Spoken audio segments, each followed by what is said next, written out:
Hello, and Oh, welcome to Rock, Paper, Swords, a historical action and adventure podcast. My name is Matthew Arfey. and my name is Stephen A. Mackay. If you'd like to help us with our running costs and get exclusive bonus episodes every month, along with other great perks, check out our Patreon page and consider signing up from as little as £1 per month. Oh, and if you enjoy this episode, please leave us a 5-star review and share our posts on Facebook, X, Blue Sky, and so on to help us get the word out there. Oh, God.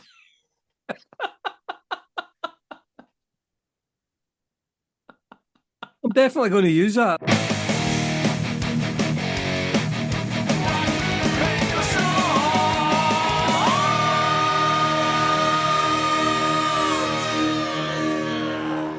So, Matthew, you have another new book out, eh? Finally. You've got around to starting the book, finish it, getting through all the planning stages, and you're actually publishing one. Yeah, it's funny. Last week, I remember saying to you, not another one. And then you made me jealous. So I decided that the time was right. I'm going to put out this novella that I actually wrote about 2 years ago, and it's All been right, sitting on my hard drive. along with And some other questionable things, no doubt. along with many other questionable things. But this particular novella is a standalone but linked to Dark Frontier. So it features one of the main characters of Dark Frontier. It's called the title of the novella is "A Man Dies But Once," and Unless you're it's Jesus. unless you're Jesus, and he still only dies once, doesn't he? He just got Oh, resurrected. He didn't die multiple times. So it's still true even for Jesus. So we could have put in the subtitle there: "A man dies but once, even Jesus." But that's not the title. It's just "A man dies but once." And then after the colon, I put a short novella set in the gritty world of Dark Frontier because I thought a short novella so people don't then complain and say, "Oh, it's so short." Because how you know many what people are words? like. How many words is it? It's 20 over 20,000, That's not about bad then. 21,000, something like that. So it is actually a novella, because I was wondering if it might be a novelette.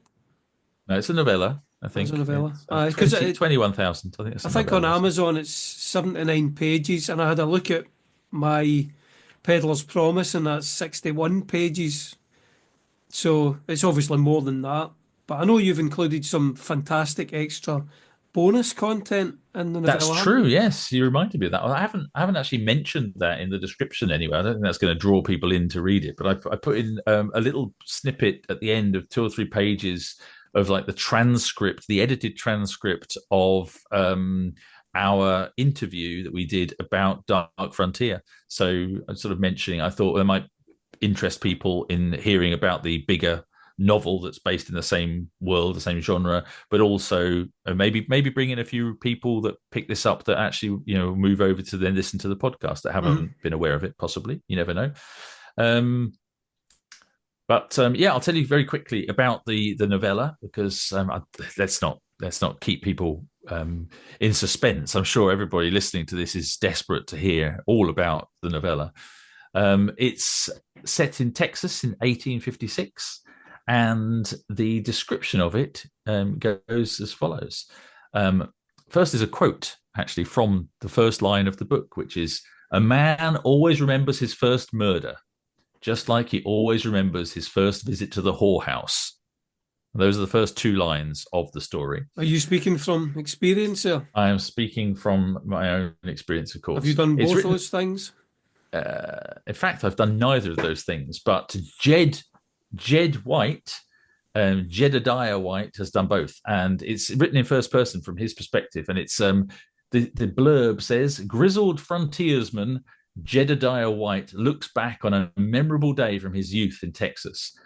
In his uncompromising and caustic style, Jed tells the vivid tale of a young man's coming of age in a violent and often cruel land where his youthful lust and white hot temper see him tangled in a series of events that spiral out of control faster than a stampede of longhorns. Everybody's story starts somewhere." And Nice. that's Sounds it. good. He was a great character in Dark Frontier. I mean, he was probably the best character in Dark Yeah, so Frontier. And it's quite interesting because we've just interviewed Donovan Cook, and his main character in his new book, Woden's Spear, is like an anti-hero almost because he's like a coward. And Jed is similar. He's not a coward in any way. He's not like that, but he's a bit different from he's especially. not heroic. He's not heroic, But definitely. he's not like morally upright and whatever, like a modern person would think of somebody who's a murderer or a killer anyway and visiting brothels. Yeah. Nowadays that would be like, can you imagine your neighbour was doing that? He wouldn't be the hero in a story, would he? But this is a great thing about the historical fiction. This is what you can do with these characters and make them interesting.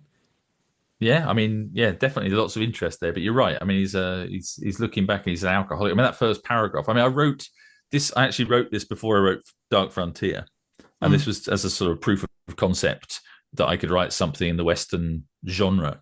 And to be honest, sort of rereading it, doing this, I think when I did Dark Frontier, I kind of I really like Dark Frontier, but it's written in third person, and it's more of a sprawling sort of story. There's more characters and everything, but it's also I came at it from this English man going into America, so it's sort of not exactly I don't know what like not exactly sanitized, but it's through the lens of someone from a different world looking at the American frontier and the West.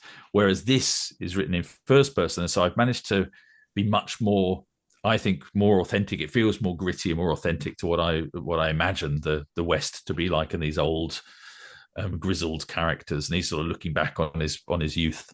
And the sort of first page I just wrote, I remember when I first wrote it, I thought, oh, this is an interesting voice, and then then I had to think of a story to tell. But yeah, he's got this great, just a very in many ways unlikable character, but we see from his actions in this book, even in this novella, where he's still unlikable in some ways. You see that he's actually Mhm. fundamentally he's got some sort of guiding principles, even though he's misguided and does things wrong and is quite caustic and abrasive and but maybe all sorts of other horrible things. But he actually there's sort Uh, of some sort of backbone to him that Aye, makes an him interesting interesting. character. Mhm. Yeah. I don't know what you mean. Dark Frontier was almost like Sherlock Holmes. If you think of Sherlock, because it's that era. Hmm. So if you think of Sherlock Holmes going over to America, it was that kind of Yeah. viewpoint It's rather than interesting. Yeah, this one. my wife keeps on saying to me that it's a mistake that it got marketed as a western. I think it should have been marketed as a historical fiction, sort of crime fiction set in the 19th century. I think it would have been picked up more by people if they didn't think it was a western. I think Oh, I don't know. I don't know westerns are about so. Well, I remember you saying about how like westerns put you off that you never read a western, that. but That's loads of true, people but read it is. crime fiction. But I think it is a western. So if you I think it is, marketed but I it, think it could have been marketed but that might differently. annoy people though. You're always worried about that, aren't you? Annoying people that think they're getting something like that original cover for My Vengeance of Merlin. I said to you it was too fantasy, and you said, "Well, that's good. Bring the readers in." But I was like, I don't want to annoy them if they Yeah. think they're getting fantasy and they're not. And I think it's the same with this. If you'd marketed it not as a western, it very clearly is. Really. Yeah, I know what you're saying. I think, but yeah, I mean, ideally, it would have been marketed somehow in between. Hmm. So anyway, A Man Dies But Once. Go out and buy it. Thank you very much, and have a good day. It's out today. It's out on the 7th of March. It's in paperback, and ebook, exclusively on Amazon. But if enough people message me to say they want a signed copy, I might get some and put them on my online store for the paperback signed.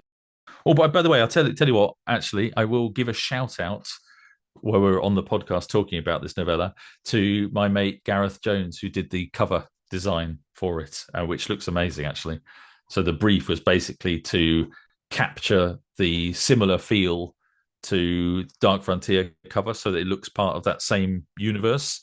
But he's a keen sort of graphic designer, but amateur graphic designer. But he's done a great job.